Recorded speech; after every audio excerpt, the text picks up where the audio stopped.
Hello everyone, class শুরু করছি। সবাইকে গুড ইভিনিং জানাচ্ছি। আশা করি দেখা যাচ্ছে আমার স্ক্রিন এখানে।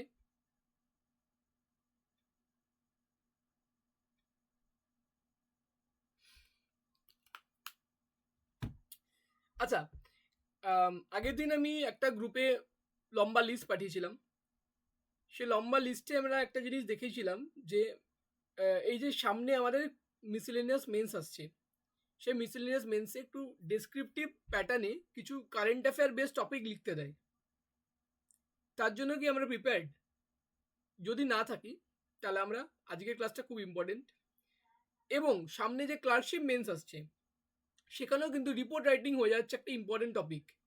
তো যত বেশি আমরা রিপোর্ট রাইটিংয়ের টপিক আমরা রেডি করে রাখবো, তত কী হবে, আমাদের জিনিসটা ইজি হবে। আর যেহেতু টাইম খুবই কম পাবো, একেবারেই কম টাইম আমরা পাচ্ছি, তো এমতো অবস্থায় কী হবে, যদি আমরা কমন টপিক পেয়ে যাই ইংলিশের বা বাংলার, তাহলে কি করব আমরা, খুবই ইজিলি কী করবো, তাড়াতাড়ি করে আমরা রিপোর্টটা লিখে নিতে পারবো। লিখে নিয়ে এবার অন্যান্য জায়গায় আমি বেশি সময় দিতে পারবো। প্রেসি বা আমাদের যা পড়ে থাকে প্রেসি এবং ট্রান্সলেশনে আমরা বেশি টাইম দিতে পারবো।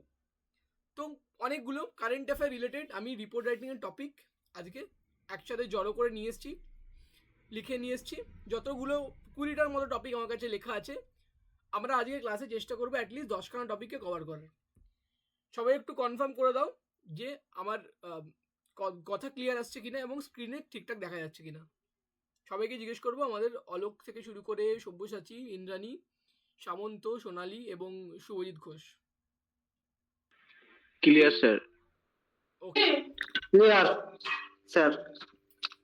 প্রথমে ভেরি ইম্পর্টেন্ট টপিক, আমরা সবাই জানি বাংলাদেশ ক্রাইসিস। ঠিক আছে, কিছু জনের জন্য খুবই আনন্দের বিষয়, আবার কিছু জনের জন্য খুবই দুঃখের বিষয়। এবং আমি যদি নিউট্রালভাবে বলতে চাই যে বাংলাদেশের স্বাধীনতার পরের যত বছরই স্বাধীনতা হোক না কেন, 50 বছরের স্বাধীনতা, সবচেয়ে বড় মিস্টেক যেটাকে ব্লান্ডার বলা হয়, আমি ক্লাস নিচ্ছি, সবচেয়ে বড় ব্লান্ডার যদি কিছু হয়ে থাকে সেটা হবে আমাদের কি, এই বাংলাদেশের এই ক্রাইসিসটা। পুরো সরকারকে উল্টে দেওয়া, উল্টে দিয়ে আবার সেই মিলিটারি রুল, পাকিস্তানে যেমন বারেবার হয়েছে, এখনো হয়, যে সরকারকে উল্টে দিয়ে একটা মিলিটারি রুল গঠন হয়। সেখান থেকে একজন নয় মিলিটারিতে জয় মিলিটারি হেড সেখানকার লিডার হয়ে যায়, নয় মিলিটারি হেড কাউকে সেখানে লিডার হিসেবে বসিয়ে দেয়। এবারও কিন্তু বাংলাদেশে আমরা সেম দেখতে পেলাম, সরকারকে উল্টে দিল, মিলিটারি সামনে এসে ক্যামেরা এসে ভিডিও করলো, করে এবং আমাদের একজনকে এনে, নোবেল জয়ী একজনকে এনে বসিয়ে দিল, অ্যাজ এ প্রাইম মিনিস্টার হিসেবে বসিয়ে দিল। সেরকমই জিনিস হলো। আমার আমার বক্তব্য এটা একটা, মানে বাংলাদেশের সবচেয়ে বড় ব্লান্ডার। কেন ব্লান্ডার? এখান থেকে বাংলাদেশের সবচেয়ে বড় প্রবলেম কী হবে, যে প্রবলেম পাকিস্তান ফেস করে, ইকোনমিক ক্রাইসিস। যখন একটা কান্ট্রির পলিটিক্যাল স্টেবিলিটি থাকবে না, তখন বাইরের দেশ চাইবে না তার সাথে কোনো রকমের ব্যবসা করতে। ঠিক আছে, আজকে যদি ইন্ডিয়া এরকম সমস্যা চলতো, ইন্ডিয়া কি হতো, বিজনেস করতে পারতো না অন্য সব দেশের সাথে। তো এই জিনিসগুলোকে আমরা তুলে ধরে আজকে বাংলাদেশ ক্রাইসিসের উপরে লিখবো। Excuse me. প্রথমে বলি বাংলাদেশ ক্রাইসিস। আমি চেষ্টা করেছি খুবই ইজি ইংলিশে জিনিসটাকে লেখার, যতটা ইজি সম্ভব, যতটা ইজি সম্ভব সেরকম ইংলিশে আমি লেখার চেষ্টা করেছি। আচ্ছা, এখানে আমি একটু একটা দেওয়া উচিত, রিপোর্টের একটা হেডিং দেওয়া উচিত, বাংলাদেশ বাংলাদেশ পলিটিক্যাল ক্রাইসিস লেখা ভালো, বাংলাদেশ পলিটিক্যাল ক্রাইসিস। ঠিক আছে, পলিটিক্যাল ক্রাইসিস ইন বাংলাদেশ। হ্যাঁ, একই ব্যাপার হলো, দুটোর তো কোনো পার্থক্য নেই। ওই অ্যাক্টিভ ভয়েস আর প্যাসিভ ভয়েসের পার্থক্য, আর কিছুই না। হ্যাঁ, একটু শুনতে ভালো লাগে সেই জন্যে। পলিটিক্যাল, ঠিক আছে, তাই লিখে দিলাম আমি, পলিটিক্যাল ক্রাইসিস ইন বাংলাদেশ। ঠিক আছে, এবার এখানে একটা কি লিখতে পারি, a new dawn or a huge blunder, এভাবে লিখতে পারি। ঠিক আছে, এবার বলো এ নিউ ডন আমরা কখন ব্যবহার করি, কে বলতে পারবে? যখনই আমরা সেন্টেন্সের আগে একটা নিউ ডন বসাই, তার মানে কি, একটি নতুন ভোর, একটি নতুন ভোর মানে কি? একটি নতুন দিনের শুরু, ফ্রেশ, নতুন কিছু হচ্ছে, ভালো কিছু হচ্ছে, এরকম কিছু। তাহলে নিউ ডন আমরা কখন লিখতে পারি? যখন আমরা বলছি এই দিনটার পর থেকে একটা ভালো কিছু শুরু হতে চলেছে, ঠিক আছে? A new dawn of economic revolution মানে কি? আজকের দিনের পর থেকে যে পরের যে দিনটা আসবে সেখান থেকে ইকোনমিক রেভলিউশন দেখা যাবে, তখন আমরা নিউ ডন ব্যবহার করি, এই ওয়ার্ডটাকে ব্যবহার করব। উল্টো দিকে আমরা কি এই হিউজ ব্লান্ডার কখন ব্যবহার করি? আমরা হিউজ ব্লান্ডার তখন ব্যবহার করি যখন খুব বড় মিস্টেক হয়ে গেছে। বিগ মিস্টেককে বলা হয় ব্লান্ডার, BLUNDER। তো আমি বলছি যে পলিটিক্যাল ক্রাইসিস ইন বাংলাদেশ, এটা কি বাংলাদেশের জন্য একটা নতুন ভবিষ্যৎ, খুব ভালো ভবিষ্যৎ কিছু, নাকি একটা হিউজ ব্লান্ডার? আশা করি আমার রিপোর্টের হেডিংটা জাস্টিফাই হয়েছে, এবং এরকম রিলেটেড যে কোনো টপিকে আমি বলবো এরকম হেডিং কিন্তু দেয়া যেতে পারে, যে a new dawn or a huge blunder.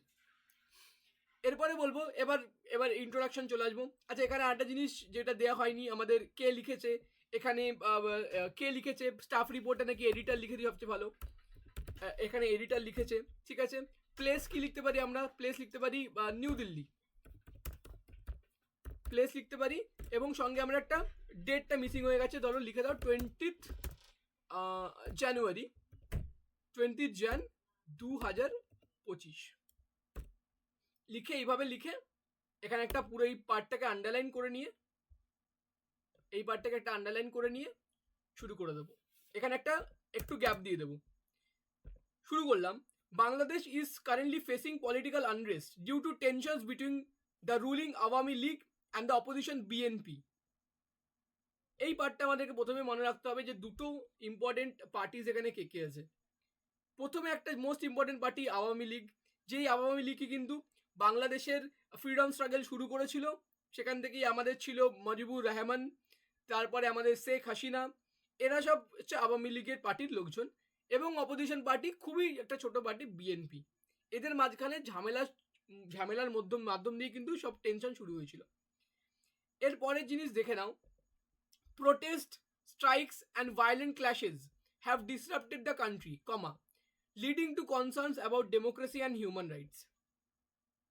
ভালো কথা, এই পার্টটাকে, protest, strikes and violent clashes have disrupted the country leading to concerns about democracy and human rights, ঠিক আছে। আশা করি এই লাইনে কিছু বোঝানোর নেই। The economic crisis, rising inflation and unemployment have worsened the situation, ঠিক আছে। মানে সারা দেশে প্রোটেস্ট চলছে, স্ট্রাইক চলছে, ভায়োলেন্ট ক্ল্যাশেস চলছে, এবং কি হচ্ছে, কনসার্ন কি হচ্ছে, আবার democracy and human rights. Democracy তো হয়ে গেছে, বাংলাদেশের ডেমোক্রেসি গল্প তো হয়ে গেছে, এবং এখন হিউম্যান রাইটের ওপরে একটা কোয়েশ্চেন এসছে, যেভাবে মাইনরিটিদেরকে আক্রমণ করা হচ্ছে, হত্যা করা হচ্ছে, তো এই হিউম্যান রাইটসেরও একটা ব্যাপার এখানে চলে এসছে। এবং কিছু লোকজন পালিয়ে যাচ্ছে, পালিয়ে ইন্ডিয়া আসার চেষ্টা করছে, সেখানে বর্ডারে ইন্ডিয়ান আর্মি তাদের আটকে দিচ্ছে, ঢুকতে দিচ্ছে না। মানে ওভারঅল একটা খুবই খারাপ সিচুয়েশন। এরপরে দেশের কি ইস্যু হলো? ইকোনমিক ক্রাইসিস তো হয়েই গেল, পাতি কথা। একটা দেশ যদি এরকম পলিটিক্যাল ক্রাইসিসের মধ্যে দিয়ে যায়, তার ইকোনমিক ক্রাইসিস এমনি হবে, মুদ্রাস্ফীতি হবে, রাইজিং ইনফ্লেশন, জিনিসপত্রের দাম বেড়ে যাবে, আনএমপ্লয়মেন্ট তো বাড়বেই, কারণ বিভিন্ন সব প্রোডাকশন বন্ধ হয়ে গেলে আনএমপ্লয়মেন্ট বাড়বে। যেই সমস্ত ট্রেড বাংলাদেশ করতো ইন্ডিয়ার সাথে, ইন্ডিয়া সেই সমস্ত ট্রেডকে বন্ধ করে দেবে কিছু মাসের জন্য, বা বাইরের দেশের সাথে যেগুলো ট্রেড হতো বন্ধ করে দেবে। বাইরের দেশ হয়তো বাংলাদেশে ইনভেস্টমেন্ট করতে চাইতো, হয়তো বাইরের দেশ চাইছিল বাংলাদেশকে একটা আমরা কোটি টাকার ডিল দেবো, কিন্তু বাংলাদেশের যেই কারেন্ট অবস্থা দেখে বাইরের দেশ কি বলবে, যাই ভাই এখানে যদি আমি কোটি টাকার ডিল দিই আমার বিজনেস বন্ধ হয়ে যেতে পারে। এই কারণে কি করবে, বাইরের দেশ আর বাংলাদেশকে কোনো রকম ডিল দেবে না। তো কি হলো, ওভারঅল বাংলাদেশের কি লস খেলো? ইকোনমিক প্রথমে তো পলিটিক্যাল টার্মোইল হয়ে গেল, সেখানে ডেমোক্রেসির একটা কোয়েশ্চেন মার্ক পড়লো, হিউম্যান রাইটের কোয়েশ্চেন মার্ক পড়লো, তার সাথে সাথে ইকোনমিক ক্রাইসিস হলো, ইনফ্লেশন হলো, আনএমপ্লয়েড হলো, ওভারঅল খুবই খারাপ অবস্থা। অ্যাডিশনালি কি বলেছে দেখো, পুরো বাংলাদেশের ইস্যুটাকে কিন্তু প্রত্যেকটা পয়েন্ট বাই পয়েন্ট এখানে আমি তুলে ধরেছি। Additionally issues like Islamic extremism, যে কোনো আমরা ইসলামিক এক্সট্রিমিজম এখানে ব্যবহার করেছি, কি যেমন যেটাকে এক্সট্রিমিজম মানে, এক্সট্রিমিস্ট মানে কি, এক্সট্রিমিস্ট মানে কারা, যারা এটা কট্টরবাদ, যা দেখে বলে কট্টরবাদ। বাংলাতে এই ওয়ার্ডটা আছে, হিন্দিতে ওয়ার্ডটা আছে কাট্টারওয়াদ। কাট্টারওয়াদকে বলা হয় কট্টর মানে এক্সট্রিম। ইসলামিক কট্টরবাদ যারা আছে তারা এখানে আরো বড় ঝামেলা ক্রিয়েট করছে। এবং Rohingya refugee crisis, Rohingya refugee আমরা কি জানি, মায়ানমার থেকে যেই সমস্ত মুসলিমরা রিফিউজি নিয়ে বাংলাদেশ এবং ইন্ডিয়াতে ঢুকেছে, সেটা নিয়ে কিন্তু খুব বড় একটা ক্রাইসিস তৈরি হয়েছে। বাংলাদেশেও এবং ইন্ডিয়াতে আমরা কিন্তু জানি এই রোহিঙ্গা ইস্যুর জন্যই প্রথমবারের জন্য সিএএ এবং এনআরসিকে আনা হয়েছিল। যাই হোক, তারপরে ঝামেলাটির জন্য সেগুলো আর বিলগুলো পাস হয়নি, কিন্তু এই রোহিঙ্গা ইস্যুর জন্যই কিন্তু মেল হয়েছিল। রোহিঙ্গা ইস্যু কিন্তু অ্যাকচুয়ালি ট্রু ইস্যু। আচ্ছা, refugee crisis add to the challenges, ঠিক আছে, ভালো কথা। ইন্ডিয়া বাংলাদেশের closest neighbour is monitoring the situation closely, ঠিক আছে, as any instability could impact regional security and trade. এই যে এখানে আমি দিয়েছি যে বাংলাদেশের গল্প তো বাংলাদেশের চলছে, ইন্ডিয়ার তাতে কি এফেক্ট হবে? ইন্ডিয়ার কি হবে? ইন্ডিয়া বাংলাদেশের সাথে কত কিলোমিটারের বর্ডার শেয়ার করে? অ্যাপ্রক্সিমেটলি 4000 থেকে বেশি কিলোমিটার, 4000 থেকে বেশি কিলোমিটারের বর্ডার শেয়ার করে, এবং 5th largest boundary of the world India বাংলাদেশের বাউন্ডারি, ঠিক আছে। এবং এই জিনিসটাকে, এবং আমাদেরকে এটা মাথায় রাখতে হবে, যদি কেউ জিওগ্রাফি খুব ভালোভাবে পড়ে থাকো বা পলিটি পড়ে থাকো, জানতে পারবে এনক্লেভ সিস্টেম। এমন ইন্ডিয়া এবং বাংলাদেশের বাউন্ডারি এমন আছে যেখানে বাংলাদেশের ভিতরে ইন্ডিয়ার এলাকা আছে, তার ভিতরে আবার বাংলাদেশের এলাকা আছে, এমন জটিল অবস্থা। এবং সেখানে বর্ডার নেই কোনো রকমের। সেখানে বলা হয় 3 বিঘা করিডোর, আলিপুরদুয়ারের এলাকায় পাওয়া যায় 3 বিঘা করিডোর, যেখানে কোনো ইন্ডিয়া বাংলাদেশের মাঝখানে কোনো বর্ডার নেই। 3 বিঘা দুটো গ্যাপ রেখে একটা রাস্তা তৈরি করা হয়েছে। তার মানে যদি কেউ চায় ইন্ডিয়াতে ঢুকবো, খুবই ইজিলি কিন্তু সেই 3 বিঘা করিডোর দিয়ে সে কিন্তু চলে আসতে পারে। তো যেখানে ইন্ডিয়া বাংলাদেশের এরকম বর্ডারের অবস্থা, সেখানে ইন্ডিয়ার কী হবে? সবচেয়ে বড় কিন্তু মাথায় হাত পড়বে, কারণ ইন্ডিয়া মনিটর করছে। তাহলে কী হবে? যদি বাংলাদেশের ঝামেলার জন্য ইন্ডিয়াতে কিছু সমস্যা হয়, তার জন্য কী হবে? একটা রিজনাল সিকিউরিটির ব্যাপার হবে, এবং ট্রেড তো অবস্থা খারাপ হবে। ইন্ডিয়া বাংলাদেশের যে প্রত্যেক দিন কোটি টাকা ট্রেড করে, সেই ট্রেডটা কী হলো? বন্ধ হলো। কার লস হলো? ইন্ডিয়ারও লস হলো, আমার বাংলাদেশেরও লস হলো। স্পেশালি যার লস হয়েছে, ওয়েস্ট বেঙ্গলের লস হয়েছে, কারণ ওয়েস্ট বেঙ্গল আর বাংলাদেশের মধ্যে প্রচণ্ড বেশি ট্রেড হয়। তারপরে কি বলেছে? efforts are being made to hold peaceful elections and stabilize the country's economic and political condition. তো এখন আপাতত কি এফোর্ট করা হচ্ছে? বাংলাদেশের সরকারও চেষ্টা করছে, ভারত সরকারও চেষ্টা করছে, এবং ইউনাইটেড নেশনও এসে হেল্প করার চেষ্টা করছে, যাতে আপাতত যেই সরকারটা আছে বাংলাদেশের, সে যেন স্টেবিলিটি আনে, যেন দেশের মধ্যে পিস আনে, দেশের মধ্যে একটা নতুন করে ইলেকশন হয়, যেখান থেকে আবার ইলেকশনের মাধ্যমে একটা নতুন কেউ প্রেসিডেন্ট আসুক, এবং কান্ট্রির ইকোনমিক এবং পলিটিক্যাল কন্ডিশন যেন স্টেবল হয়। এবার যে ইলেকশনটা হবে, সেটা ফ্রি অ্যান্ড ফেয়ার ইলেকশন হবে কি হবে না, সেটা নিয়ে একটা প্রশ্ন আছে। আবার কি হয়তো দেখা গেল ইলেকশন হওয়ার পরে আবার আওয়ামী লীগই জিতে গেল, তখন কি হবে? তখন তাহলে আমাদের ইউনূস সরকার পড়ে যাবে, এবং আবার হয়তো হতে পারে আওয়ামী লীগ সরকার জিতে গিয়ে আবার হয়তো শেখ হাসিনাকে ডেকে পাঠিয়ে আবার হয়তো বানিয়ে দেবে প্রাইম মিনিস্টার। তো এই রকম জিনিসকে আমাদের কিন্তু দেখতে হবে যে কীরকম হতে পারে, যে বাংলাদেশের এই অকারণে এই যে ঝামেলাটা নিজেদের মধ্যে ক্রিয়েট করেছে, এর জন্য তো বাংলাদেশ আমার মনে হয় 50 বছর আরও পিছিয়ে গেছে তার প্রগতিতে। বাংলাদেশ একটা one of the most developing কান্ট্রিজের লিস্টে এসেছিল, এবং বাংলাদেশের গ্রোথ ইন্ডিয়ার থেকে ওপরে ছিল। কেউ ইউএনের যদি রিপোর্ট পড়ো, দেখতে পাবে বাংলাদেশের গ্রোথ ইন্ডিয়ার থেকে ওপরে ছিল। সেখানে বাংলাদেশ আজকে পিছিয়ে গিয়ে নেগেটিভে পৌঁছে গেছে। সেখান থেকে আমরা কি শিক্ষা পাই? যেই শিক্ষাটা পাই সেই শিক্ষা নিতে হবে। আচ্ছা, এটা আমি এই মুহূর্তে অ্যাভয়েড করবো। ডাব্লিউবিসিএস বা ইউপিএসসির জন্য খুব ইম্পর্টেন্ট টপিক। পিএসসি মিসেলেনিয়াসে হয়তো আসতে পারে, আমি শিওর না। ইরান ইসরায়েলের যে প্রক্সি ওয়ার, এটা মিডল ইস্টার্ন, এটা আমার মনে হয় আপাতত এই ক্লাসে না করানোই ভালো। নেক্সট যাওয়া যাক কি পয়েন্টে আছে। সিরিয়া ক্রাইসিসও আমি এখন বাদ দিয়ে দিলাম। Syria crisis, unified pension scheme UPS,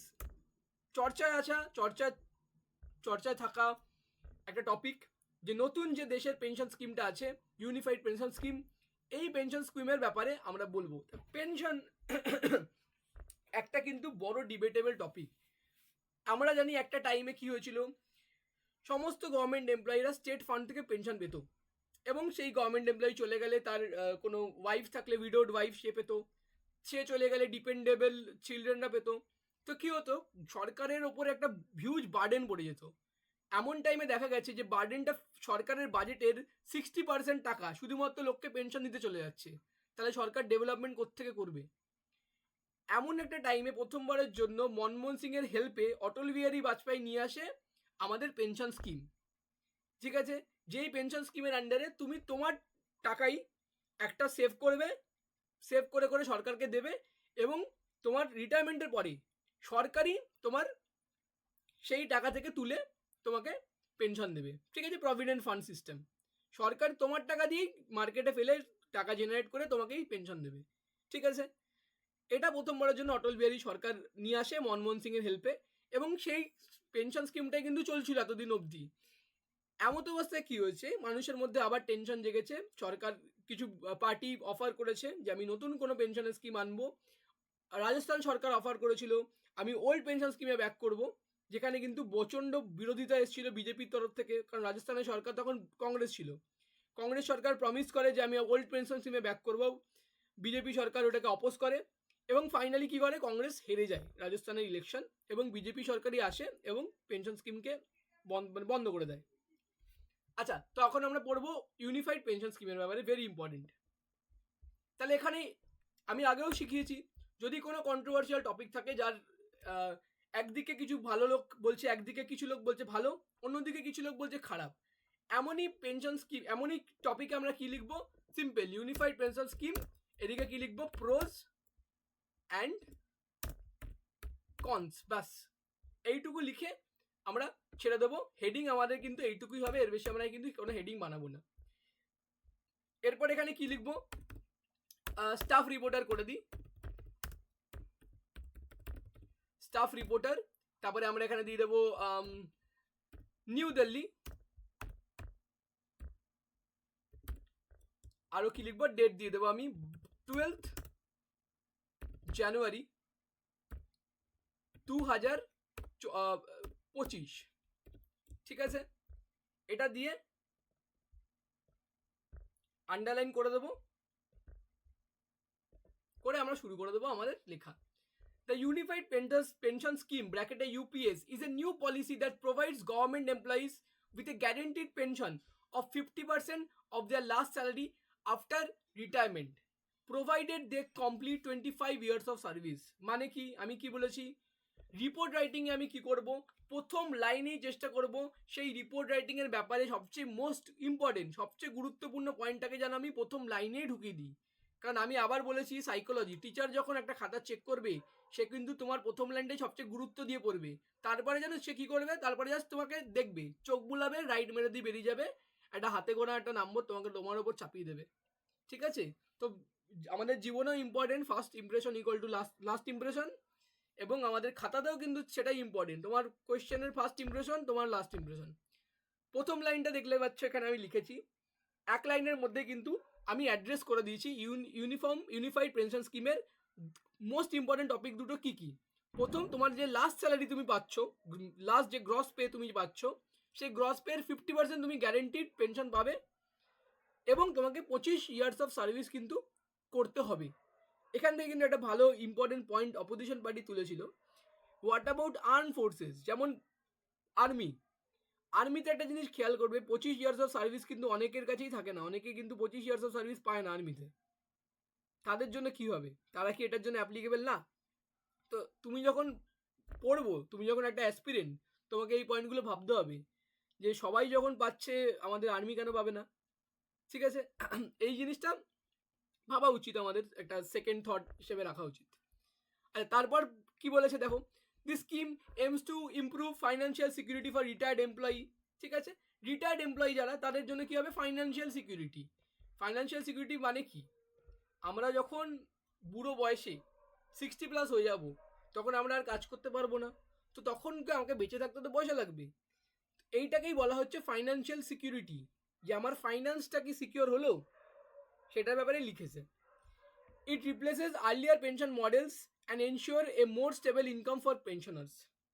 The government hopes that this will improve the welfare of employees and encourage long-term service.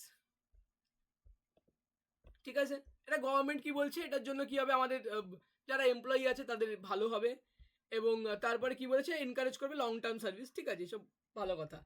এইবার হচ্ছে প্রো বলে দিয়েছি, প্রো মানে একটা ভালো প্রসপেক্টাস, আমার ভালো দিকগুলো বলে দিলাম। এবার হচ্ছে কনসিকুয়েন্সেস, মানে খারাপ দিকগুলো বলতে হবে আমাকে। তো কি বলবো, এখানে আমি এটা কি বলছি, দ্য গভর্নমেন্ট হোপসের ব্যাপারে এখানে কি লিখেছি, একটা জিনিস আমি লিখতে পারি, গভর্নমেন্ট হোপসের জায়গায় কি লিখতে পারি,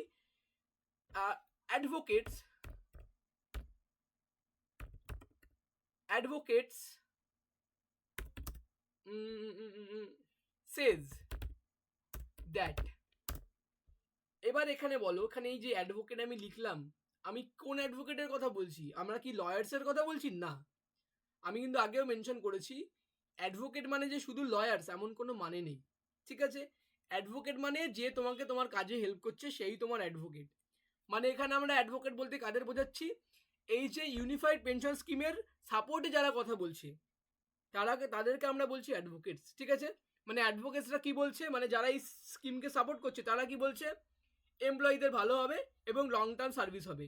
উল্টো দিকে কি বলছে ক্রিটিক্স, মানে যারা ক্রিটিসাইজ করছে তারা কি বলছে, argue about it's financial stability, sustainability and impact on the economy. Sustainable মানে কি জিনিস, কেউ আমাকে একটু খুলে বলো। সাস্টেনেবল মানে আমি কি বোঝাতে চাইছি, মানে সাস্টেনেবল, এই যে আমরা বলি যে গ্রিন এনার্জি, সাস্টেনেবল মানেটা কি, আমাকে কেউ একজন বোঝাও। কন্টিনিউয়াস প্রসেসে যেটা চলে সেটাই তো নাকি? না, সাস্টেনেবল মানে তাই না। বলো, আর একটু বলো, সব্যসাচী বলো। আপনি যেটা সাস্টেনেবল বলতে মানে হচ্ছে পরিবেশ বলতে অ্যাকচুয়ালি পরিবেশ নয়, মানে যেটা লং টার্ম, যেটা হচ্ছে আপনাকে লং লং টার্ম বেসিসে আপনি যে ডেভেলপমেন্টটা করবেন। মোটামুটি ঠিক, যে জিনিসটাকে আমি লং টার্ম চালাতে পারবো, ঠিক আছে, সাস্টেন করতে পারবো। সাস্টেন করা মানে কি? অস্তিত্ব থাকে, অস্তিত্ব। অস্তিত্ব, ঠিকই বলেছে। লং টার্মে যেটার আমি অস্তিত্ব রাখতে পারবো সেটা নিয়ে আমার সাস্টেনেবিলিটি, এবং যেটা আমার ভবিষ্যৎকে এফেক্ট করবে না। আজকে আমি 1000 টাকা ইনকাম করে 900 টাকা উড়িয়ে দিলাম, আজকে খুব ভালো থাকলাম, কিন্তু কালকের কি, কালকের ব্যাপারে কি 100 টাকা দিয়ে আমার কি কালকে চলবে? চলবে না। এই ভাবনাটাই হচ্ছে সাস্টেনেবিলিটি, যে আমরা এনভায়রনমেন্টাল কাজ করবো সাস্টেনেবিলিটি রেখে। আমি এই বছর সব কয়লা তুলে ইউজ করে ফেললাম, আমার পরের জেনারেশন কি করবে? এই ভাবনাটাই হচ্ছে সাস্টেনেবিলিটি। তার মানে কি, ক্রিটিক্স যারা আছে, যারা ক্রিটিসাইজ করছে, তারা কি বলছে, যে ফাইন্যান্সিয়াল সাস্টেনেবিলিটি এই যে সরকার করছে বার খেয়ে ক্ষুদিরাম হয়ে, 1 বছর করবে, 2 বছর করবে, 3 নম্বর বছর কি করতে পারবে? এবং ইম্প্যাক্ট অন ইকোনমি, সরকারের কি হবে, আস্তে আস্তে কি হবে, সেই আগের বারের মতো অবস্থা হবে, বাজেটে 60% চলে যাবে পেনশন দিতে গিয়ে। ঠিক আছে? এরকমই কিন্তু সমস্যাটা গিয়ে ক্রিয়েট হবে, যে বাজেটে 60% দেখবে যাচ্ছে পেনশনের দিকে চলে যাচ্ছে, ডেভেলপমেন্ট করার টাকা নেই। ঠিক আছে? এবং কি লাস্টে একটা লাস্টের লাইন কনক্লুশন দিয়ে দিচ্ছি, this scheme is expected to help millions of retired workers lead a dignified life post retirement. তো এই স্কিমের জন্য কি হবে, মিলিয়ন্স অফ রিটায়ার্ড ওয়ার্কাররা কি একটা ভালো পোস্ট রিটায়ারমেন্ট লাইফকে ভালোভাবে কাটাতে পারবে। এমনি জানি যারা হয়তো চেনা পরিচিত লোকেরা আছে, যারা গভর্নমেন্ট সার্ভিসে আছে, যারা ওল্ড পেনশন স্কিমের আন্ডারে পেনশন পায়, তাদের দেখবে কিন্তু ভালো বড় অ্যামাউন্টের তারা পেনশন পায়, পেনশনের ওপরেও ডিএ পায়, ইনফ্লেশন রেট পেনশনের সঙ্গে অ্যাডজাস্ট হয়, খুব ভালো সিস্টেম। এটা নিয়ে অনেকের আবার প্রশ্নটা এটাই, যে উনি সার্ভিসের টাইমেও পয়সা পেয়েছেন, রিটায়ারমেন্টের টাইমে এত বড় অ্যামাউন্ট উনি পাচ্ছেন, যেখানে ওনাকে কোনো কাজ করতে হচ্ছে না, এবং ইনি কত বছর অবধি পাবেন, যত বছর না অবধি ইনি মারা যাচ্ছেন। তারপরেও কে পাবে, ওনার ওয়াইফ পাবে, তারপরেও কে পাবে, আনম্যারিড ডটার বা ডিসেবলড কিড।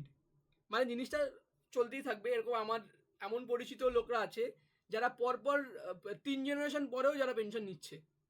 ঠিক আছে? গভর্নমেন্টের থেকে। তো এই জিনিসটার ব্যাপারে ভালো দিক নিশ্চয়ই আছে, খারাপ দিকও নিশ্চয়ই আছে। একটা জিনিস, সরকারের থেকে টাকা পাচ্ছি, আমি খুব আনন্দ করছি, কিন্তু এটাও আমাদের মাথায় রাখতে হবে যে সরকারের টাকা মানে কার টাকা? সরকারের টাকা মানে পাবলিকের টাকা। তো পাবলিকের টাকা যদি আমার পার্সোনাল কাজে চলে আসে, তাহলে পাবলিকের টাকা দিয়ে আমাদের পাবলিকের কাজ কখন হবে? ঠিক আছে? চলো এবার নেক্সট টপিকে যাওয়া যাক। আচ্ছা, India US relationship after US এর ইলেকশন, এটা আমি বাদ দিয়ে দিলাম, ইম্পর্টেন্ট না। এটাও এখানে ইমিগ্রেন্ট লটাও আমি বাদ দিয়ে দিলাম। ইন্ডিয়া কানাডা রিলেশনশিপ ও খালিস্তান ইস্যুর জন্য ঝামেলা হয়েছিল, এটা বাদ দিয়ে দিলাম আপাতত। মণিপুর ইস্যুটাকে করে দিই। ওয়েস্ট বেঙ্গলের এক্সামে তো দিতেই পারে, আমরা অপোজিশন পার্টি স্টেট, মণিপুর ইস্যুতে লিখতে পারি। লিখেছি একটু না, অনেকটাই। হ্যাঁ, আমি তাহলে ওটা সেন্ড করে দেবো। নিশ্চয়ই সেন্ড করে দেবে, এখন এটা দেখে নিই। আচ্ছা আচ্ছা। মণিপুর ইস্যুকে কি আমরা কি লিখতে পারি, টাইটেল কি দিতে পারি? Manipur burned to the ground. ঠিক আছে? তারপরে কি লিখতে পারি, হু ইজ রেসপন্সিবল। বলো, কোনো কারোর প্রশ্ন প্রবলেম আছে এই আমার টাইটেলে? ভালো করে রাখবে, বার্ন মানে পোড়ানো, বার্ন, বার্নের কিন্তু পাস্ট টেন্স ব্যবহার করেছি, burned. Manipur burned to the ground. তারপরে কি লিখছি, হু ইজ রেসপন্সিবল, এর জন্য কে দায়ী। বলো আমার টাইটেলে কোনো প্রবলেম আছে কারোর? কেউ বেটার কিছু সাজেস্ট করতে চাইলে করো।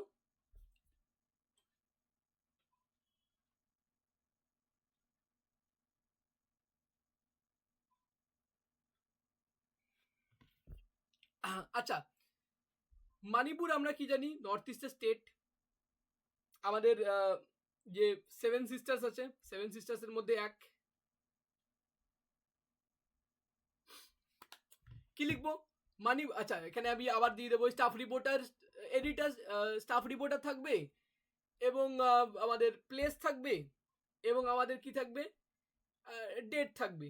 এখানে আমি কি লিখতে পারি, প্লেস হিসেবে আমরা নিউ দিল্লি লিখতে পারি, কলকাতাও লিখতে পারি, বা আমরা মণিপুরের ক্যাপিটালকেও কিন্তু লিখতে পারি।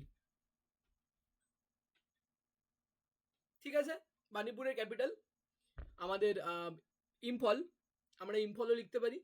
গ্রাউন্ড রিপোর্টারও লিখতে পারি, যদি একটা কোনো গ্রাউন্ড রিপোর্টার হয়তো রিপোর্টটা লিখেছে গেছে, তাহলে গ্রাউন্ড রিপোর্টার, ইম্ফল এবং ডেট দিয়ে আমরা কিন্তু শুরু করতে পারি আমাদের বক্তব্য। Manipur comma a north east state in India. ঠিক আছে, এটাকে আরেকটু সুন্দরভাবে লেখা যেতে পারে, মণিপুরের জায়গায় কি লিখতে পারে, Manipur comma one of the seven sisters. ঠিক আছে, in north east of India. এই যে আমার মনে হয় এটা লিখলে আরো বেশ মিষ্টি শোনাচ্ছে। Manipur comma one of the seven sisters in north east হবে, ইস্টার্ন না, north east, in northeast of India, comma, has been experiencing ethnic violence between Meitei and Kuki communities. Ethnic violence মানে আমরা জানি, ethnic মানে ethnicity। এবার তোমাদেরকে একটা task দেবো, রেস, ethnicity এই দুটোর মধ্যে, বা আমাদের কাস্ট, এইগুলোর মধ্যে পার্থক্য কি? রেস, ট্রাইব, এথনিসিটি, কাস্ট, এইগুলোর মধ্যে পার্থক্য কি? গুগলে ক্লাস হয়ে গেলে গুগলে সার্চ করে দেখবে, বেশ আনন্দ পাবে যে এথনিক ভায়োলেন্স বা দুটো এথনিক গ্রুপ, এই যে দুটো ট্রাইবাল কমিউনিটি, মেইতি এবং কুকি, দুটোই কিন্তু ট্রাইবাল কমিউনিটি। দুটো ট্রাইবাল কমিউনিটির মাঝখানে আমরা কি বলবো, দুটো ট্রাইবাল ভায়োলেন্স বলতে পারতাম, কিন্তু এথনিক ভায়োলেন্স কেন বলছি, কারণ এই দুটো এথনিক গ্রুপ। ঠিক আছে স্যার একটা কথা বলবো? হ্যাঁ, স্যার মেয়েটিকে তো ট্রাইবাল ওই ট্রাইবাল ডগমাটা স্ট্যাটাস দেওয়া হয়, দেওয়া এই ঝামেলা। কিন্তু স্যার মেয়েটি তো এখন তো স্ট্যাটাস পায়নি, তো ট্রাইবাল বললে অসুবিধা নেই? না না, অ্যাকচুয়ালি হিস্টোরিক্যালি এরা সবাই ট্রাইবাল, স্ট্যাটাস পাইনি বলেই ঝামেলা। ঠিক আছে, ওরা স্ট্যাটাস চাইছে, এটার জন্য তো সবচেয়ে বড় ঝামেলা। দেখবে দুটো জায়গা আছে, একটা ভ্যালি এবং একটা হিলস, মণিপুরের দুটো জায়গা। ওটাই কিন্তু আমাদের লোকসভা দুটো কনস্টিটিউয়েন্সি, একটা হিল কনস্টিটিউয়েন্সি, একটা ভ্যালি কনস্টিটিউয়েন্সি। হিল কনস্টিটিউয়েন্সি লোকদের কাছে এসটি স্ট্যাটাস আছে, কিন্তু ভ্যালির লোকের কাছে কিন্তু এসটি স্ট্যাটাস নেই। ঠিক আছে, কিন্তু হিস্টোরিক্যালি দুজনেই কিন্তু ট্রাইবাল গ্রুপ, মেইতি এবং কুকি দুজনেই কিন্তু ট্রাইবাল গ্রুপ। শুধু তাই না, ঠিক পাশের স্টেটে নাগাল্যান্ডেই যখন তুমি চলে যাবে, মেইতি কমিউনিটি ওখানে এসটি স্ট্যাটাস নিয়ে বসে আছে। ঠিক আছে, কিন্তু মণিপুরে মেইতি কমিউনিটি আবার এসটি স্ট্যাটাসে বসে নেই। এই সমস্ত অনেক বড় ঝামেলা। দেখবে পলিটিতে পড়বে, পলিটির একটা জিনিস পড়বে, নর্থ ইস্টের, দেখবে নর্থ ইস্টের কিছু ইম্পর্টেন্ট স্টেট, তার মধ্যে মণিপুরও পড়ে, অন্য শেডিউলে চলে। ওরা কিন্তু না পার্লামেন্টের লতে কিন্তু ওরা চলে না, ওরা কিন্তু সেপারেট লতে চলে। তার মধ্যে মণিপুর একটা স্টেট যারা সেপারেট লতে চলে। আচ্ছা, তারপরে কি বলেছে, the conflict has resulted in loss of life, ডিসপ্লেসমেন্টের জায়গায় মাইগ্রেশন লিখে দাও, সবচেয়ে ভালো হবে। মাইগ্রেশন লিখে দাও। ঠিক আছে, অ্যান্ড ডিস্ট্রাকশন অফ প্রপার্টি। ঠিক আছে, প্লাস এই ইম্পর্টেন্ট পয়েন্টগুলো লিখতে পারলাম। লস অফ লাইফ হয়েছে, মাইগ্রেশন হয়েছে, ডিস্ট্রাকশন অফ প্রপার্টি হয়েছে। তারপরে কি বলেছে, the violence stems from long standing grievances related to land right, political representation, economy opportunity. আর লাইনটা একটু ডিফিকাল্ট হয়ে গেল, আমি ইজি করে দিচ্ছি। মেইনলি আমি কি বললাম, ঝামেলাটা কি নিয়ে লেগেছিল, প্রথমে কি মানে লং স্ট্যান্ডিং গ্রিভেন্সেস মানে কি, এই প্রবলেমটা আজকের না, আগের বছরের না, এই প্রবলেমটা কিন্তু অনেক বছর ধরে চলছে, ব্রিটিশ কাল থেকে চলে আসছে এই প্রবলেমটা। কি ল্যান্ড রাইট নিয়ে। ল্যান্ড রাইটটা কিরকম, আমি আগেই বললাম দুটো কনস্টিটিউয়েন্সি, একটা হিল কনস্টিটিউয়েন্সি, একটা ভ্যালি কনস্টিটিউয়েন্সি। এবার বক্তব্য কি, হিল কনস্টিটিউয়েন্সির লোকেরা ভ্যালিতে গিয়ে ল্যান্ড কিনতে পারবে, কিন্তু ভ্যালির লোকেরা হিলে গিয়ে ল্যান্ড কিনতে পারবে না। তাহলে এন্ড অফ দ্য ডে কি হবে, আস্তে আস্তে আস্তে আস্তে কি হবে, ভ্যালিতে হিল কনস্টিটিউয়েন্সির লোকেরা জমি কিনবে এবং আস্তে আস্তে হিল থেকে ভ্যালিতে নেমে আসবে, যেহেতু সেখানে ভালো রাস্তা পাবে, ভালো ফেসিলিটি পাবে, ইলেকট্রিসিটি পাবে, হসপিটাল পাবে, এডুকেশন পাবে। তো আস্তে আস্তে কি হবে, যে ভ্যালি কমিউনিটির লোকেরা কি করে রেগে যাবে যে ভাই ওরা আমাদের ল্যান্ড কিনছে, আমরা কেন ওদের ল্যান্ড কিনতে পারবো না। এই একটা প্রপার্টি ডিসপিউট। তারপরে কি এসছে, পলিটিক্যাল রিপ্রেজেন্টেশন। ভ্যালিতে বেশি লোক বাস করে, হিলে কম লোক বাস করে, কিন্তু লোকসভা সিট কোথায়, ভ্যালিতে একটা, হিলে একটা। ঠিক আছে, তো এখানে কি হলো, পলিটিক্যাল রিপ্রেজেন্টেশন কি হলো, দুজনেরই তো সেম হয়ে গেল। ঠিক আছে, এমনই কিন্তু ওদের বিধানসভাতেও সেম সমস্যা, তো এটা নিয়েও ঝামেলা। এবং ইকোনমিক অপরচুনিটি, ভ্যালির লোকেরা এবং হিলের লোকেদের মাঝখানে কিন্তু ওয়ার্ক অপরচুনিটির মধ্যে পার্থক্য আছে। এটা অনেক অনেক একটা ডিফিকাল্ট ইস্যু। আমি বলবো ধ্রুব রাঠির একটা ভিডিও আছে মণিপুর ভায়োলেন্সের উপরে, না হলে সোজ বাই মোহক মাঙ্গাল, এদের ভিডিও তোমরা যদি দেখো, ওপেন লেটারের ভিডিও আছে এর ওখানে বই, খুব ভালোভাবে বুঝতে পারবে, যদি প্রয়োজন হয় দেখতে পারো। কিন্তু আমি খুব শর্টে বলে দিলাম তিনটে ইস্যু কী কী আছে। যদি রিপোর্ট রাইটিংয়ে লিখতে হয় এগুলো তিনটে কিন্তু লিখতেই হবে, ল্যান্ড রাইট, পলিটিক্যাল রিপ্রেজেন্টেশন এবং ইকোনমিক অপরচুনিটি। পলিটিক্যাল রিপ্রেজেন্টেশন আশা করি পয়েন্টটা বোঝাতে পারলাম, কোন কার কাছে কত ভোটের পাওয়ার থাকবে, কে কটা সিট পাচ্ছে আমাদের লোকসভাতে, রাজ্যসভাতে বা আমাদের বিধানসভাতে, কোন কমিউনিটি বেশি সিট পাচ্ছে সেটার উপর ডিপেন্ড করছে ঝামেলা।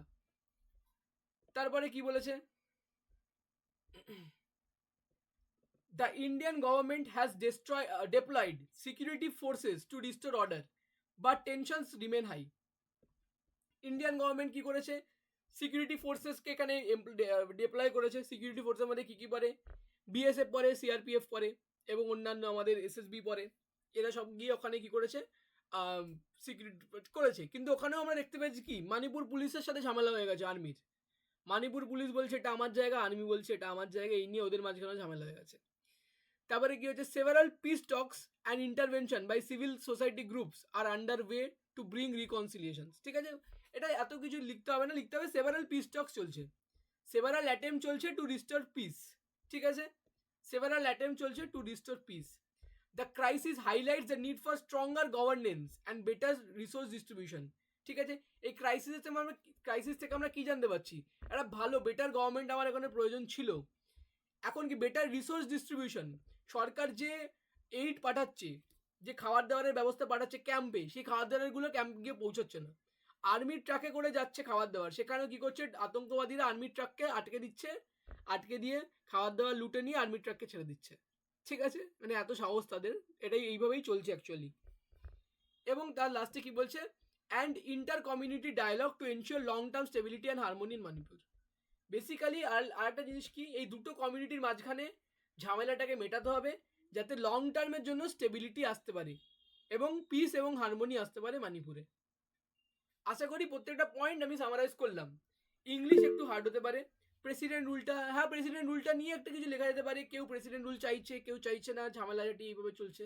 প্রেসিডেন্ট ইম্পোজ করে দিয়েছে যে, হ্যাঁ বলছি প্রেসিডেন্ট রুল তো ইম্পোজ করে দিয়েছে যে, করে দিয়েছে, প্রেসিডেন্ট রুল ইম্পোজ করে দিয়েছে। কিন্তু প্রেসিডেন্ট রুল না, মানে আমার মনে হয় প্রথম তো অনেক দিন আগে ইম্পোজ করে দেওয়া উচিত ছিল, কারণ স্টেটেও ওদেরই সরকার ছিল, সেন্ট্রালেও ওদেরই সরকার ছিল। 355টা লাগু ছিল, 356টা করলো 355 এবং আমার লাগু মনে ছিল, হয় 355 পরে 356 পড়বে, তাই হওয়া উচিত। 56 করলোই। ঠিক আছে, এবং 356 পড়বে মানে 345 আশা করি পড়ে গেছে একই সাথে। তাই আমার মনে হয় অনেক দিন আগেই ওদের প্রেসিডেন্ট রুল করা উচিত। সেন্টারও ওদের স্টেট, সেন্টারও ওদের সরকার, স্টেটেও ওদেরই সরকার। আমার মনে হয় না ওদের মনের মধ্যে একটু ভয় ছিল, যদি প্রেসিডেন্ট রুল ইম্পোজ করি তারপর যদি সেন্টারে ওদের সরকারটা পড়ে যায় ইলেকশনের পরে, তখন যে ঝামেলাটা হবে, সেই ঝামেলাটার কথা ভেবে হয়তো প্রেসিডেন্ট রুলটা করেনি। হয়তো ভাবছিল হয়তো ইলেকশনে নাও জিততে পারে আমাদের এই 24-এর ইলেকশন। যাই হোক, এখানে কিন্তু আরেকটা জিনিস আমরা লিখতে পারি যে ভেরি ডিস্টার্বিং একটা নেকেড প্যারেড হয়েছিল, যে একজন ভদ্রমহিলাকে নেকেড করে প্যারেড করানো হয়েছিল। এই লাইনটাকে যদি একটা কথা লিখে দিই ভালো হয় হাইলাইট করার জন্য। এবং very disturbing news of this incident, এটা আমরা লিখে দিতে পারি কোথাও একটা। ঠিক আছে, পুরো বিশ্ব দেখেছে ইন্ডিয়াকে ছিচিকার করেছে, এবং তারপরেও দুঃখের বিষয় আমাদের সেন্ট্রালে যে গভর্নমেন্ট বসে আছে সে এটার ব্যাপারে একটা লাইনও বলেনি, একটা লাইনও বলেনি। অপোজিশন পার্টিকে নো কনফিডেন্স মোশন আনতে হয়েছে এই ব্যাপারে কথা বলার জন্য, মণিপুরের ব্যাপারে। অ্যাকচুয়ালি না, লোকসভায় আমাদের সিট কটা বলো, কটা সিট? 543টা সিট, তাই তো? ঠিক বললাম কি? স্যার ঠিক আছে, এই ইলেকশন হয় অতই। 543টা সিট, আগে 545টা ছিল, দুটো এখন অ্যাংলো ইন্ডিয়ান উঠে গিয়ে 543টা 500 সিট। তার মধ্যে 552 থেকে 550।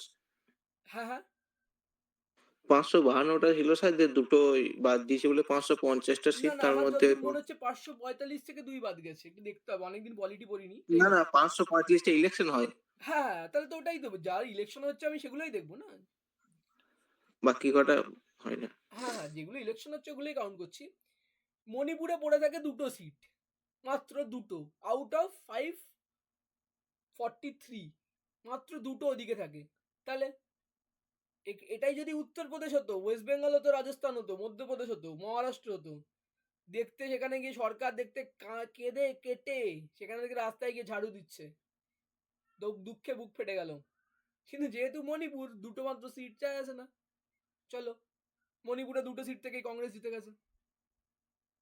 ঠিক আছে, তো এরকমই মানে এখন জিনিসটা হচ্ছে মানে এমন সেন্ট্রাল গভর্নমেন্ট হাবভাব করেছে যেন মণিপুর বলে কোনো রাজ্য তো এক্সিস্টই করে না আমাদের দেশে। ঠিক আছে, হঠাৎ করে উদয় হয়েছে মণিপুর বলে একটা রাজ্য। চলো নেক্সট টপিকে যাওয়া যাক, কি আছে আমাদের দেখে নিই। কার্বন ফার্মিংও স্কিপ করে দিলাম, প্রয়োজন নেই এখন। আদিত্য এল1 স্পেস মিশনটা একটুখানি না, আদিত্য এল1-এর থেকে চন্দ্রযান 3 তো করিয়ে দিয়েছি না, যতদূর মনে পড়ে আমার। করানো আছে। চন্দ্রযান 3 করানো হয়ে গেছে, তো আদিত্য এল1 বাদ থাক, অত ইম্পর্টেন্ট আদিত্য এল1। যদি একটা জিনিস মাথায় রাখবে, অ্যাটলিস্ট জানো তো আদিত্য এল1টা কি? সূর্যের কাছাকাছি ইন্ডিয়া পাঠিয়েছে, স্পেস ক্রাফট পাঠিয়েছে অবজারভেশন করার জন্য। আশা করি এইটুকু জানলে বানিয়ে বুনিয়ে তিল থেকে তাল করে কিছু লিখে আসতে পারবে, আশা করি।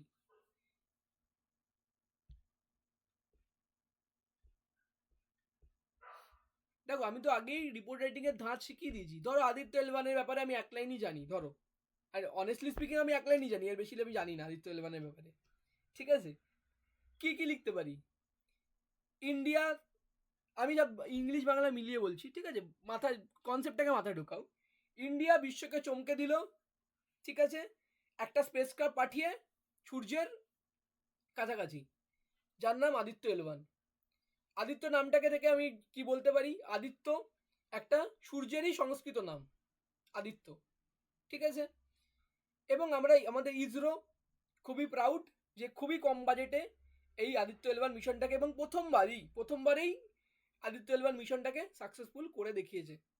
ঠিক আছে, এখান থেকে আমরা কি বুঝতে পারি? যে ইন্টারন্যাশনাল কমিউনিটিতে ইসরোর খুব ভালো নাম হলো।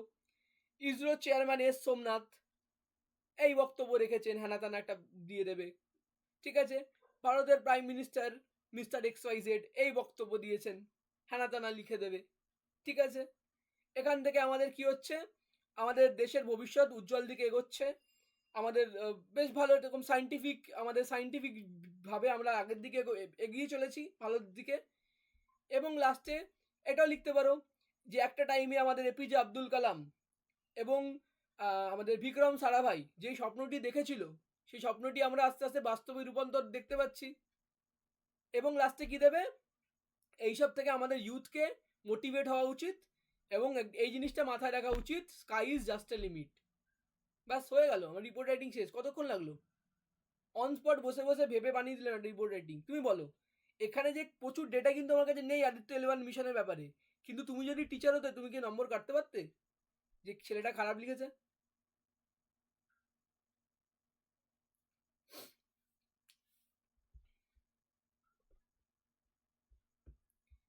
COP29 ব্যাপারে বলে রাখি, ক্লাইমেট অফ পার্টিস। সিওপির ফুল ফর্ম হচ্ছে ক্লাইমেট অফ পার্টিস, এবং এটা না একটা এনভায়রনমেন্ট রিলেটেড সামিট। আশা করি আমাদের এই মুহূর্তে ক্লার্কশিপের জন্য ইম্পর্টেন্ট না, স্কিপ করে দিলাম। COP29 নিয়ে আশা করি লিখতে দেবে না, মিসেলেনিয়াস দিতে পারে। এই পিডিএফটা দিয়ে দেবো যাদের মিসেলেনিয়াস মেন্স আছে সামনে, পিডিএফটা নিশ্চয়ই ভালো করে দেখে যাবে কি কি বক্তব্য আছে প্রত্যেকটা টপিক। ডিপসিক এআই, কারা কারা জানো ডিপসিক এআই এর ব্যাপারে? একটু হাত তোলো দেখি, বলো দেখি কারা কারা জানো ডিপসিক এআই কি জিনিস। ওই চাইনিজ এআই, এটাই জানি। এইটুকু জানাই যথেষ্ট। আর আর আর দুটো তিনটে লাইন জানতে হবে। চ্যাট জিটিপি একটা ইউএস কোম্পানি ওপেন এআই দ্বারা তৈরি করা চ্যাট জিটিপি, এবং ডিপসিক এআই হচ্ছে চাইনিজ কোম্পানি দ্বারা তৈরি করা একটা এআই, যেটা চ্যাট জিটিপির 20% মানিতে তৈরি করা হয়েছে। মানে চ্যাট জিটিপি তৈরি করতে যদি 100 টাকা লেগে থাকে, ডিপসিক এআই 20 টাকা তৈরি করা হয়েছে, এবং ডিপসিক এআই চ্যাট জিটিপির থেকে বেটার পারফর্ম করে। তার মানে এখান থেকে আমরা কি বুঝতে পারছি? War of artificial intelligence. এরপরে যুদ্ধ অ্যাটম বোম নিয়ে লড়া হবে না, এরপরে যুদ্ধ ভাইরাস নিয়ে লড়া হবে, আর্টিফিশিয়াল ইন্টেলিজেন্স নিয়ে লড়া হবে, ঠিক আছে? এবং ওয়ান অফ দ্য বেস্ট দুটো কান্ট্রি ইউএস এবং চায়না অলরেডি যুদ্ধ লেগে পড়েছে। ভারত প্রচুর পিছিয়ে গেছে, প্রচুর। ভারতে এআই বলে কি বলে? এআই মানে মা, এআই মানে আই। দেখেছো এই ইন্টারভিউটা? একটা ফেমাস ইন্টারভিউ আছে যেখানে আমাদের honourable prime minister mister XYZ কে জিজ্ঞেস করা হচ্ছে এআই এর ব্যাপারে। বলছে এআই মানে কি? এআই মানে আই, মানে মারাঠিতে যাকে বলা হয় মা। বলছে এই হচ্ছে তার এআই নিয়ে বক্তব্য। আর যাই হোক, সেই পলিটিক্স অ্যাপার্ট, আমরা শুরু করি ডিপসিক এআই এর ব্যাপারে। 2-3 লাইন বলে ছেড়ে দেবো, বেশি এখানে হাজাবো না। ডিপসিক এআই এর ব্যাপারে আমি কি লিখতে পারি রিপোর্টে? চায়নাজ সুপার পাওয়ার লিখতে পারি।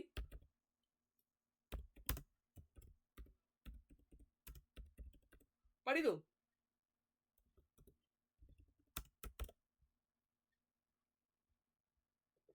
এর নিচে কি থাকবে? এডিটর থাকবে বা স্টাফ রিপোর্টার থাকবে, প্লেস দিয়ে দেবে। প্লেস এখানে কি লিখতে পারো? তুমি নিউ ইয়র্ক লিখতে পারো প্লেস হিসেবে, নিউ দিল্লি লিখতে পারো, বা চায়নার ব্যাপারে আমি কি লিখতে পারি? চায়নার আমাদের কি বেজিং লিখতে পারো, বা আমাদের ওই চায়নার ওই একটা সিটির নাম কি, খুব ভালো যে সিটিটা আছে, সাংহাই। সাংহাই লিখতে পারো, ঠিক আছে? যা ইচ্ছা সিটি লিখতে পারো। তুমি রিপোর্ট রাইটিং লিখছো, তোমাকে কেউ বলেনি কলকাতাতে বসেই লিখতে হবে। শুরু করি। DeepSeek AI is an advanced artificial intelligence system excuse me designed for deep learning and large scale data processing. দেখো, এআই রিলেটেড টপিক তো একটু কিছু টেকনিক্যাল টার্ম তোমাকে ব্যবহার করতেই হবে, ঠিক আছে?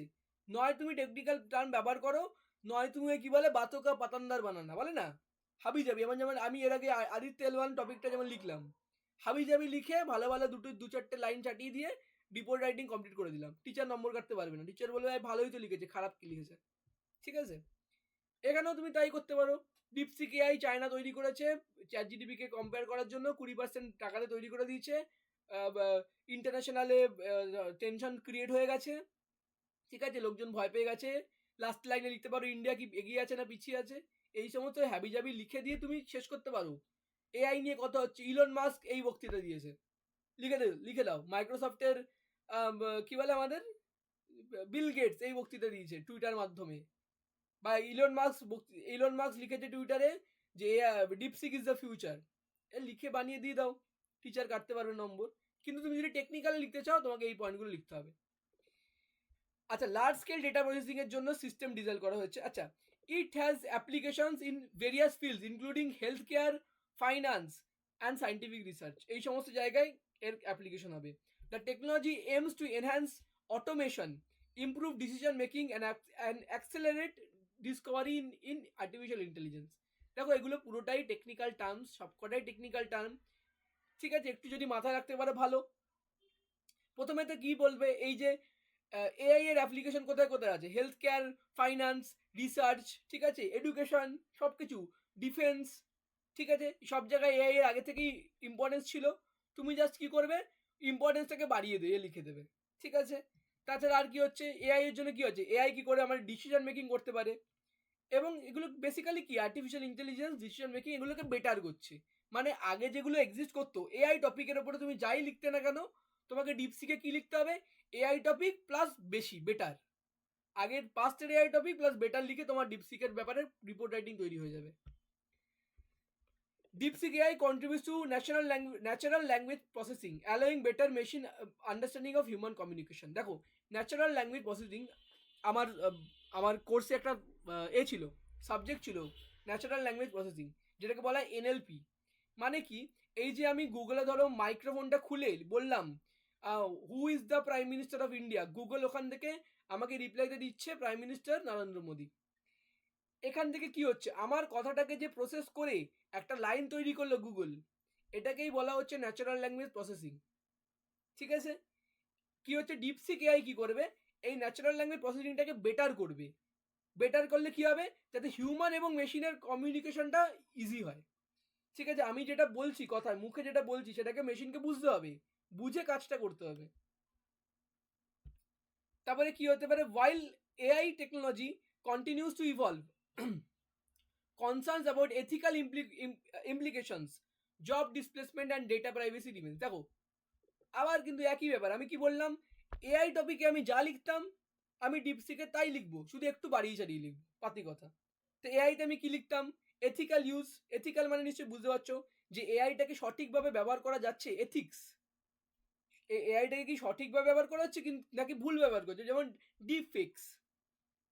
কারোর একটা ফেসবুক থেকে ছবি ডাউনলোড করে সেটাকে কোনো নিউড পিকচারের ওপর বসিয়ে দিয়ে ডিপফেক্ট তৈরি করা হচ্ছে, করে তাকে বদনাম করা হচ্ছে বা থ্রেট করা হচ্ছে, তার থেকে টাকা নেওয়া হচ্ছে, বিভিন্ন রকমের কাজ করা, তাকে হ্যারাস করা হচ্ছে। তো এটা তো এআই এর বাজে ইউজ। ঠিক আছে, তো এটাই বলছি, আমরা কি এথিক্যাল ব্যাপারটা দেখতে পাচ্ছি। জব ডিসপ্লেসমেন্ট, এআই চলে এসে মানুষের চাকরি চলে যাচ্ছে। এবং ডেটা প্রাইভেসি তো খুব বড় ব্যাপার। এই যে চ্যাট জিডিপিতে আমরা বিভিন্ন কাজকর্ম করলাম, আমার ডেটাটা নিয়ে চ্যাট জিডিপি কি করছে আমরা জানতে পারছি, জানতে কিন্তু পারছি না। তো এই ডেটা প্রাইভেসির ব্যাপার কিন্তু সবসময় থাকবে। ঠিক আছে, ডিপসেকও থাকবে।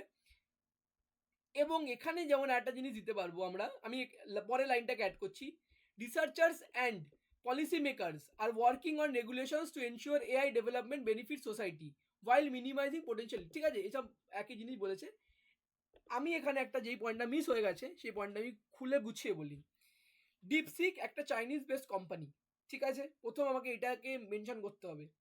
তার জন্য প্রবলেমটা কি হচ্ছে, আমরা যখন ইউএস বেসড কোম্পানি চ্যাট জিডিপিকে ব্যবহার করছি, তার কিন্তু ব্যাক এন্ডে একটা প্রাইভেসি পলিসি আছে, যে আমি এই ইউজারের ডেটাকে কিভাবে ইউজ করব, সেটা কিন্তু ইউএস গভর্নমেন্ট কিন্তু ভেরি সিনসিয়ার।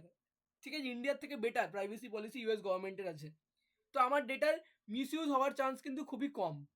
উল্টো দিকে চাইনিজ গভর্নমেন্ট, তার কিন্তু এই সমস্ত ঝামেলা কিন্তু তার নেই।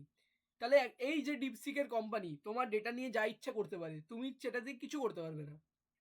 এবং আরও খারাপ বিষয় কি, আজকে যদি ইউএস গভর্নমেন্ট এই যে ইউএস কোম্পানি ওপেন এআই তাকে বলে যে ইন্ডিয়াতে বসে থাকা এই মানুষটা কি করছে তার ডেটা আমাকে তুমি দাও, ওপেন এআই কিন্তু ডাইরেক্ট ইউএস গভর্নমেন্টের এগেনস্টে কেস করে দেবে ইউএস এর সুপ্রিম কোর্টে, বলবে যে আমাকে সরকার কেন আমার থেকে ডেটা চাইছে। ঠিক আছে, ইউএস এর রুল আছে। কিন্তু উল্টো দিকে চাইনিজ গভর্নমেন্টের রুল কি, চাইনিজ গভর্নমেন্ট যদি কোনো প্রাইভেট কোম্পানিকে বলে যে তোমার এই ইউজারের এই ডেটা আমাকে দাও এক্ষুনি, সেই কোম্পানি কিন্তু দিতে বাধ্য। ঠিক আছে, এই কারণেই কিন্তু টিকটক, পাবজি এবং বিভিন্ন অ্যাপকে ব্যান করে দেওয়া হয়েছিল, চাইনিজ অ্যাপকে। কারণ চাইনিজ গভর্নমেন্টের কাছে অ্যাক্সেস চলে এসেছিল ইন্ডিয়ার প্রত্যেকটা মানুষের ফোনের মধ্যে কি চলছে সেই জিনিসটা জানার। ঠিক আছে, এই জন্যই কিন্তু বিভিন্ন চাইনিজ অ্যাপ যেমন টিকটক, পাবজি এদেরকে ব্যান করে দেওয়া হয়েছিল। এই পয়েন্টটাকে কিন্তু আমাদেরকে আবার তুলে ধরতে হবে যে প্রাইভেসি, ডেটা প্রাইভেসির রিস্ক কী। যেমন চ্যাট জিডিপির ওপরে যদি বেটার হচ্ছে আমার ডিপসিক, বেটার খুব ভালো কথা, এক পজিটিভ দিক যে চ্যাট জিডিপি থেকে বেটার এবং কম পয়সায়। ঠিক আছে, 80% লেস মানি। উল্টো দিকে কি হচ্ছে, ঝামেলাটা কি, প্রবলেমটা কি ক্রিয়েট হলো, প্রবলেমটা হচ্ছে প্রাইভেসির প্রবলেম। চ্যাট জিডিপি আমার ডেটা নিয়ে কি করছে সিকিউর, ওটা ডিপসিক আমার ডেটা নিয়ে কি করবে সেটা কিন্তু সিকিউর না। ঠিক আছে, এই পয়েন্টটাকে কিন্তু একটু ঘুরিয়ে পেঁচিয়ে তোমাকে লিখতে হবে, খাতায় ফেলতে হবে। নিউ আইটি বিল, আইটি মানে হচ্ছে গিয়ে আমাদের ইনফরমেশন টেকনোলজি, ইনকাম ট্যাক্স না, আইটি মানে ইনফরমেশন টেকনোলজি, এটাকে আমি আপাতত ছেড়ে দিলাম। ঠিক আছে, রুফটপ সোলার স্কিম আপাতত ক্লার্কশিপের জন্য ইম্পর্টেন্ট না। ঠিক আছে, রুফটপ সোলার স্কিমটা একটু দেখে নিতে পারো। নেক্সট দেখা যাক আর কি টপিক এখানে ইম্পর্টেন্ট টপিক পড়ে আছে। রিলিজিয়াস ট্যুরিজম কুম্ভ মেলার ওপরে লেখা হয়ে গেছে অলরেডি। সুনিতা উইলিয়ামস স্পেস থেকে ফিরেছে। আমাদের অনেক দিনের প্রবলেমের পরে আমাদের কি জানো স্টার বোয়িং বোধহয় ছিল তার এয়ারক্রাফটের নাম। এই টপিকটা আমাদের পড়তে হবে, পার্লামেন্টারি ইলেকশন 2024। দারুণ টপিক, ভেরি ইম্পর্টেন্ট টপিক, আসতে পারে কিন্তু পরীক্ষায়।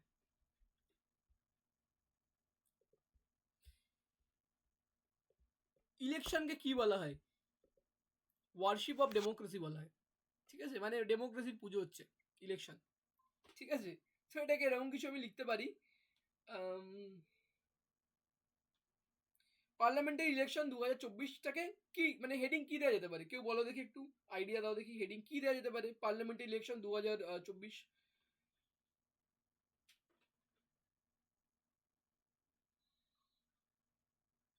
বলো বলো, কেউ একটা আইডিয়া দাও, পার্লামেন্ট ইলেকশন।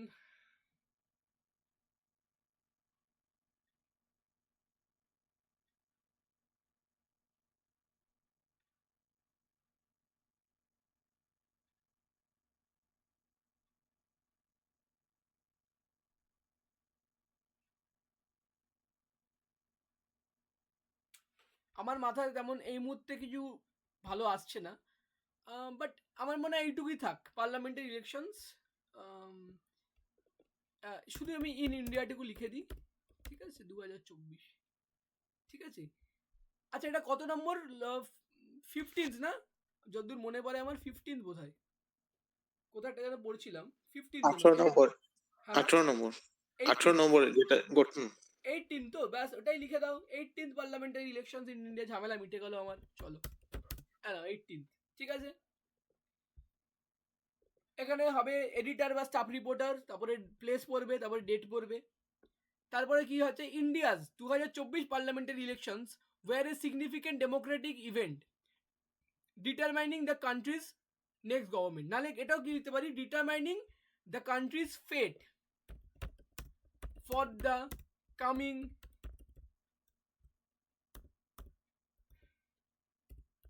Coming 5 years. কি বুঝলাম আমি, কি বোঝা গেল? এটা একটা ডেমোক্রেটিক ইভেন্ট, ঠিক আছে, আমাদের কি হচ্ছে ডেমোক্রেটিক ইভেন্ট, এবং এটা কি করবে, আমাদের দেশের ভাগ্যকে আগামী 5 বছরের জন্য যেই ভাগ্য আমাদের দেশে তৈরি হতে চলেছে সেই ভাগ্যকে ডিসাইড করবে এই ইলেকশন, ঠিক আছে।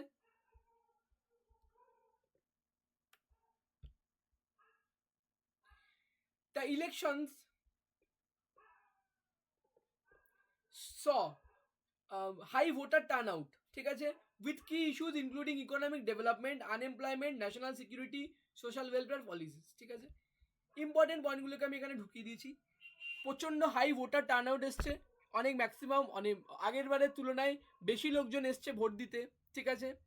এবং তার মধ্যে কী ইস্যু কী কী, কোন কোন ইস্যুর ওপরে মেইন আমাদের ভোটিংটা হয়েছে, ইকোনমিক ডেভেলপমেন্টের ওপরে ভোটিং হয়েছে, আনএমপ্লয়মেন্ট ইস্যুর ওপরে ভোটিং হয়েছে, ন্যাশনাল সিকিউরিটির ওপর ভোটিং হয়েছে, এবং point number 4 social welfare policy, এগুলোর ওপরেও কিন্তু ভোটিং হয়েছে, যেমন কি ভাতা, লক্ষ্মীর ভাণ্ডার, আয়ুষ্মান ভারত, ঠিক আছে, লাডলি বেহেন যোজনা, ঠিক আছে, আমাদের নিউ হেলথ পলিসি, রাজস্থানে new health policy, Kerala government বলছে এত পয়সা দেবো, দিল্লি গভর্নমেন্ট বলছে 200 ইউনিট ফ্রি। এটাও কিন্তু একটা আমাদের ইলেকশনের বড় বড় ইস্যু, কিন্তু এটাও ছিল সোশ্যাল ওয়েলফেয়ার পলিসিস, দেখেছো। যেই পয়েন্টটা আমি লিখেছি ম্যাক্সিমাম পয়েন্টকে কিন্তু আমি ঢুকিয়েছি, একটা পয়েন্টকে আমার ঢোকানোর খুব ইচ্ছা ছিল, কিন্তু যেহেতু রিপোর্ট রাইটিং লিখতে পারিনি, রিলিজিয়াস আমাদের যে কমিউনাল এবং রিলিজিয়াস পয়েন্টের ওপরেও কিন্তু ইলেকশন লড়া হয়। আশা করি আমরা এইটুকু তো বড় হয়েছি, এইটুকু যে আমরা বলতে পারবো, অ্যাকসেপ্ট করতে পারবো যে কমিউনাল এবং রিলিজিয়াস গ্রাউন্ডেও ভোট লড়া হয়। সেটাকে যদিও আমি এখানে লিখিনি, লিখলে একটু ব্যাপারটা খারাপ দেখাচ্ছে, লিখিনি, কিন্তু লিখতে চাইলেই কিন্তু লেখা যেতে পারতো। তারপরে কি বলেছে, major political parties campaign extensively, মানে খুব বেশি করে হাই ভোল্টেজ ক্যাম্পেইন করেছে to secure voter support. The result shape the future of governance with a focus on economic reform, infrastructure project, social policies, এই ইত্যাদি ইত্যাদি হ্যানা তানা হাবিজাবি মাঝখানটা ভর্তি করেছি আমি। The elections were conducted using EVMs, ঠিক আছে, স্ট্রিক্ট সিকিউরিটি মেজার দেওয়া হয়েছে। The new government policies will impact India's domestic and international affair for the next 5 year. এটা লিখেছি। ইম্পর্টেন্ট জিনিসটা আমার এখানে কি লিখতে হতো, তাড়াহুড়োয় লিখতে পারিনি, সেটা হচ্ছে কি, গভর্নমেন্ট আবারও আমাদের সেম থাকলো, উল্টো দিকে একটা অপোজিশনে ইন্ডিয়া ব্লক অফ অ্যালায়েন্স, যদি ফুল ফর্ম জানো লিখতে পারো, না লিখতে পারো, লেড বাই আমাদের প্রাইম আমাদের কি বলে opposition party Congress, Indian national Congress করেছিল, এবং রেজাল্টের এরকম রেজাল্ট এসেছিল, এবং কোনো সিঙ্গেল পার্টি কিন্তু অ্যাবসলিউট মেজরিটি পায়নি। End of the day NDA অ্যালায়েন্সকে সাহায্য নিতে হয়েছে আমাদের কি বলে নীতিশ কুমার এবং আমাদের কি জানো নাইডুর নাম কি জানো, চন্দ্রবাবু নাইডু। চন্দ্রবাবু নাইডু, নীতিশ কুমার এবং চন্দ্রবাবু নাইডুর ওপরে ডিপেন্ডেন্ট হয়ে আমাদের একটা অ্যালায়েন্সের সরকার তৈরি হয়েছে, ঠিক আছে। কোশ্চেন এটাই, অ্যালায়েন্সের সরকার কি পারবে আমাদের সরকারকে, মানে ইন্ডিয়ার পলিটিক্যাল সিনারিওকে চালাতে ফর দ্য নেক্সট 5 ইয়ার্স? কারণ ভবিষ্যৎ পাস্টে অনেকবারই অ্যালায়েন্স সরকার কি হয়েছে, ভেঙে গেছে, স্পেশালি যখন সেই অ্যালায়েন্স সরকার বিজেপির দ্বারা লেড, ঠিক আছে, একটা ইতিহাস আছে, বিজেপির দ্বারা লেড অ্যালায়েন্স সরকার ভেঙেছে, বারেবার ভেঙেছে। আশা করি এবার ভাঙবে না, ঠিক আছে, কারণ সরকার ভাঙলে দেশের জন্য অনেক বড় লস, গভর্নমেন্ট ভেঙে গেলে দেশের জন্য অনেক বড় লস, সেই বাজে গভর্নমেন্টই চলুক না কেন, ভেঙে গেলে খুব বড় লস। যাই হোক, এই পয়েন্টটা তো আমার এখানে খুব ইম্পর্টেন্ট পয়েন্ট ছিল। এবার কিন্তু খুবই আনপ্রেডিক্টেবল একটা রেজাল্টের আমার ইলেকশনের রেজাল্ট পেয়েছিলাম। বিগেস্ট পার্টি ক্লেম করেছিল 400+ পাবে, 400+, সেখানে তারা কি হয়েছে, অ্যাপ্রক্সিমেটলি কততে গিয়ে আটকেছে ভুলেও গেছি, 240 বোধ হয়, 240 থেকে 240। হ্যাঁ 240। হ্যাঁ 240 থেকে তারা আটকে গেছে। প্লাস এই জিনিসটা মানে এখান থেকে একটা জিনিস বোঝা যাচ্ছে যে মানে ইন্ডিয়ার ভোটার্স এখনো জীবিত আছে, তাদের মানে কি বলবো কমন সেন্স এখনো বেঁচে আছে, এই জিনিসটা আমরা কিভাবে লিখতে পারবো? বলছি 10 বছর পর লিডার অফ অপোজিশন পেলো, ওই পয়েন্টটা কিভাবে লিখবেন? লিখতে পারো in a turmoil of events, ঠিক আছে, comma, it is a notable fact that India got seats leader of opposition, India got a leader of opposition for the first time in the last 10 years। বোঝাতে পারলাম কি বললাম? বোঝাতে পারলাম না লিখে দেবো? লিখে দিন।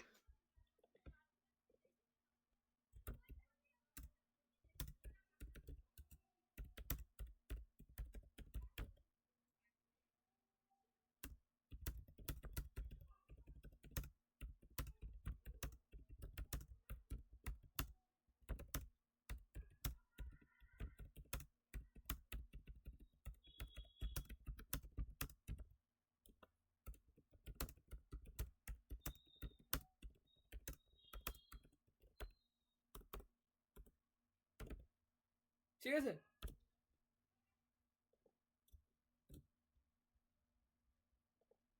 একটু ইংলিশ লিখতে গেলে না একটু ফালতু ভাষার এদিক ওদিক লাইন ভালো ওয়ার্ড কিছু এদিক ওদিক গুজে দিয়ে লাইনটাকে বানিয়ে দিতে হবে, ঠিক আছে।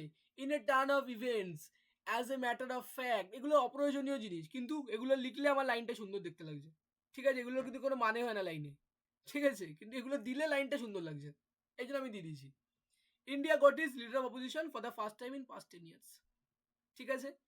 এবং এটাকে একটা জিনিস বলা হতে পারে, ইন্ডিয়া একটা জিনিস বলতে পারে, ইন্ডিয়া, এখান থেকে আমার মনে হয় ইন্ট্রোডাকশনটা ভালো হয়নি, ইন্ডিয়া এইভাবে ইন্ট্রোডাকশন করা উচিত, India being the largest democracy of the world, largest active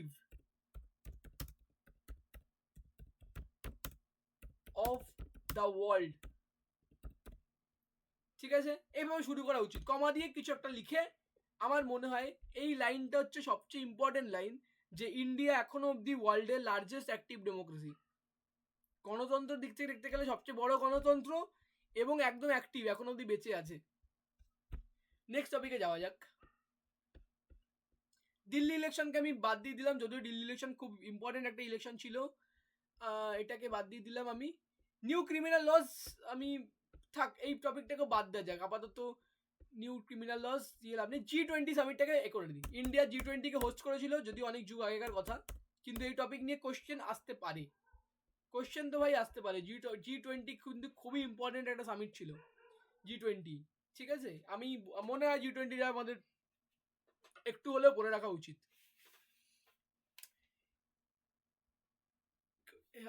টপিকের হেডিং কি দিতে পারি আমরা? G20 সামিট ইন ইন্ডিয়া, বাসুদেবম কি জানো, বাসুদেবম কুটুম্বাকম, এটাকে কোটেশন করে সাইডে লিখে দিই G20 সামিট। এটা আমার মনে হয় ভালো হবে। বাসুদেবম কুটুম্বাকম। আমি ঠিক এক্স্যাক্টলি খেয়াল নেই কি ছিল, আমার মনে হচ্ছে এটাই ছিল, ঠিক আছে? এটা দিয়ে ড্যাশ দিয়ে G20 সামিট ইন ইন্ডিয়া। কারোর কোনো প্রবলেম আছে এই টাইটেলে? কিছু ভুল আছে টাইটেলে? সুন্দর টাইটেল, দেখতে সুন্দর লাগছে, টাইটেল দেখতে সুন্দর হলেই হলো, এবং টাইটেলটা যেন টপিক রিলেটেড হয়, এটাকেও মাথায় রাখতে হবে। দেখতে সুন্দর বলে আমি কিছু একটা লিখে দিলাম, ওরকম যেন না হয়। আচ্ছা, কি লিখবো আমি? অবভিয়াসলি আমি লিখবো স্টাফ রিপোর্টার বা গ্রাউন্ড রিপোর্টার লিখবো। তারপর অবভিয়াসলি লিখবো আমি নিউ দিল্লি, ঠিক আছে? নিউ দিল্লি কমা দিয়ে ইন্ডিয়া লিখে দেবো, আর আমি তারপর লাস্টে কি লিখবো? ডেট দিয়ে দেবো, ঠিক আছে? এরপর কি লিখবো?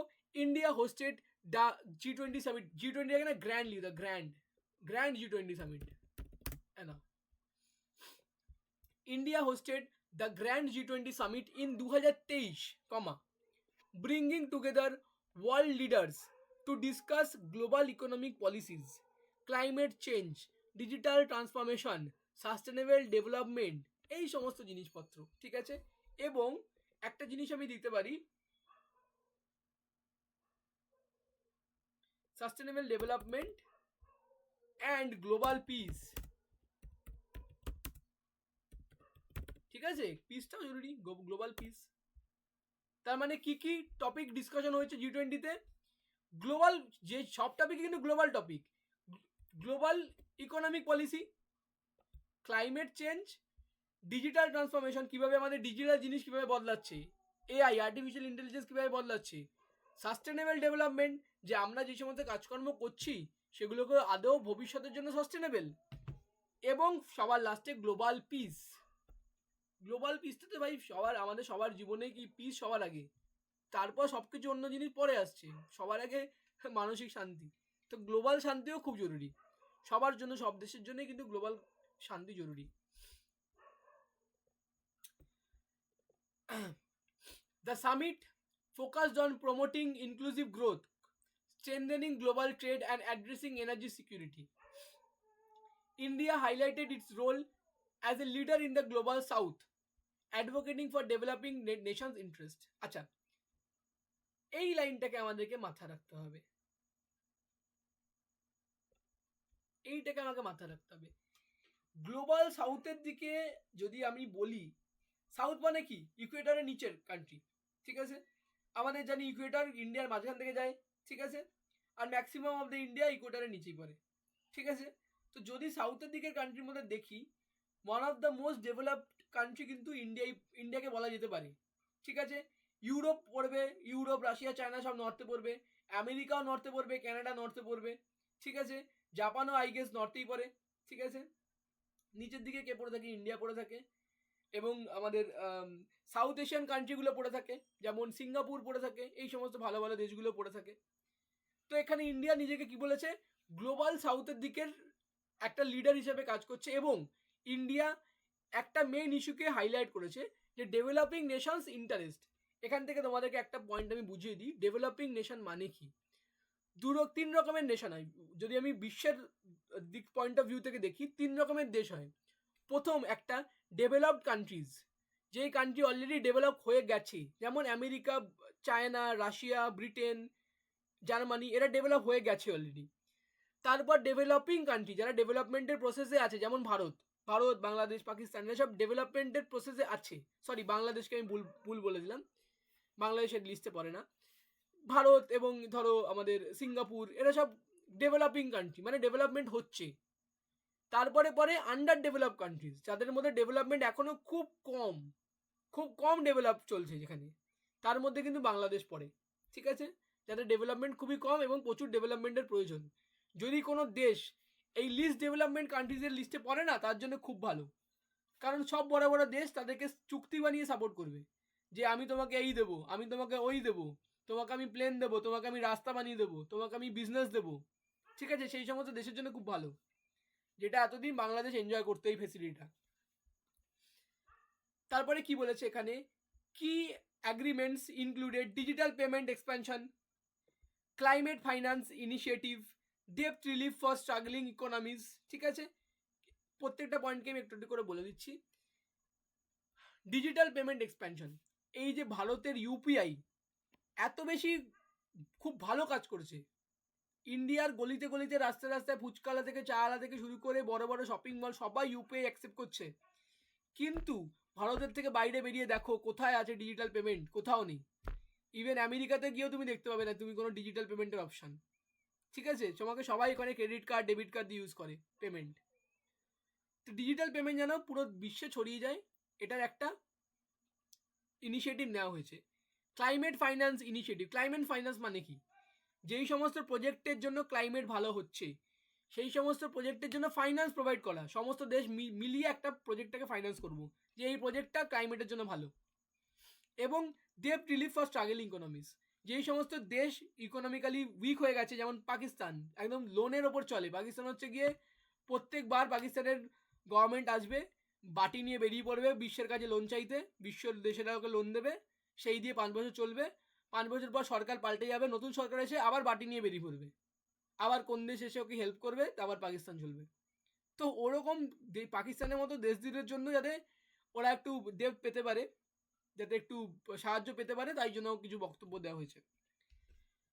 তারপরে কি বলেছে, the summit showcase India's diplomatic strength and economic ambitions, hosting the event successfully enhanced India's global stature and strengthened international partnership for future cooperation in trade, technology and government। আচ্ছা, এই পার্টটা আমি বলবো একটু বেশি ডিফিকাল্ট ইংলিশ হয়ে গেছে, কিন্তু আমার মনে হয় লাস্ট লাইনটা ইম্পর্টেন্ট। এটা হওয়ার জন্য, ইন্ডিয়াতে G20 হওয়ার জন্য কি ভালো কি হয়েছে, ইন্ডিয়ার ইন্টারন্যাশনাল পার্টনারশিপ ভালো হয়েছে, কোঅপারেশন ইন ট্রেড ভালো হয়েছে, টেকনোলজি ভালো হয়েছে, এবং governance, future cooperation in technology trade and governance. ইন্ডিয়ার গভর্নমেন্ট যে ফিউচারে কোঅপারেট করবে অন্য কোনো সরকারের সাথে, যেমন ফর এক্সাম্পল USA বা UK, ট্রেড, টেকনোলজি এবং গভর্নেন্স, 3টে পয়েন্টের ওপরেই কিন্তু ইন্ডিয়ার একটা ভালো সম্পর্ক তৈরি হলো অন্যান্য দেশের সাথে। ঠিক আছে, যদিও এই G20 সামিট কোনো দেশ নিজের ইচ্ছায় করাতে পারবে না, এই একটা মানে রোল কল টাইপের হয়, রোল নাম্বার 1 তুমি, রোল নাম্বার 2 ও, এইভাবেই চলবে। যেই বছর যার টার্ন পড়বে সেই বছর সেই এই G20 কে হোস্ট করতে পারবে। ঠিক আছে, আমার মনের মতো G20টা লেখা হয়নি, আমার মনে হয় আশা করি আরো বেটার ভাবে লেখা যেতে পারতো, কিন্তু আশা করি কিছু কিছু ইম্পর্টেন্ট পয়েন্ট আমি রাখতে পেরেছি যে G20 ব্যাপারে। আচ্ছা, আজকের আর তাহলে আমার টপিক আমার মুহূর্তে আমার কাছে আর কিছু নেই, এবং একটা ইম্পর্টেন্ট কথা যেটা বলি সেটা হচ্ছে টেস্ট। ফেব্রুয়ারি মাসের কিন্তু ফেব্রুয়ারি কি বলছি, মার্চের ফার্স্ট উইক কিন্তু মক টেস্ট। ঠিক আছে, ক্লার্কশিপের জন্য ফুল লেন্থ মানে ইংলিশ প্লাস বাংলা দুটোই থাকবে। ঠিক আছে, যারা যারা আমাদের ব্যাচের স্টুডেন্টরা আছো সবাই অবভিয়াসলি পার্টিসিপেট করবে। আমাদের গুগল মিটের থেকেই 1 ঘন্টাই মাত্র 1 ঘন্টা 5 মিনিট টাইম দেওয়া হবে, 5 মিনিট PDF করে পাঠানোর জন্য, এবং 1 ঘন্টা হচ্ছে পুরো টপিক লেখার জন্য। আমি কোশ্চেন পেপার অলরেডি বানানো হয়ে গেছে, এতদিনে যা যা জিনিস পড়িয়েছি তার মধ্যে দিয়েই চেষ্টা করবো, তার মধ্যে দিয়েই মিলিয়ে মিশিয়ে একটা পেপার বানানোর। যেমন আমাদের ক্লার্কশিপের যে সিলেবাস আছে, ক্লার্কশিপ মেন্সটাকে লিখে দিই যদি কেউ ভুলে গিয়ে থাকে, ক্লার্কশিপ মেন্স। ঠিক আছে, মার্চ মাসেরই ফার্স্ট উইকের মধ্যেই এই টেস্টটা নেওয়া হচ্ছে। চলো আজকের ক্লাস এখানেই এন্ড করলাম। কারোর কিছু বলছি কটা বলবে? হোমওয়ার্ক আছে করে দেখে দেবেন?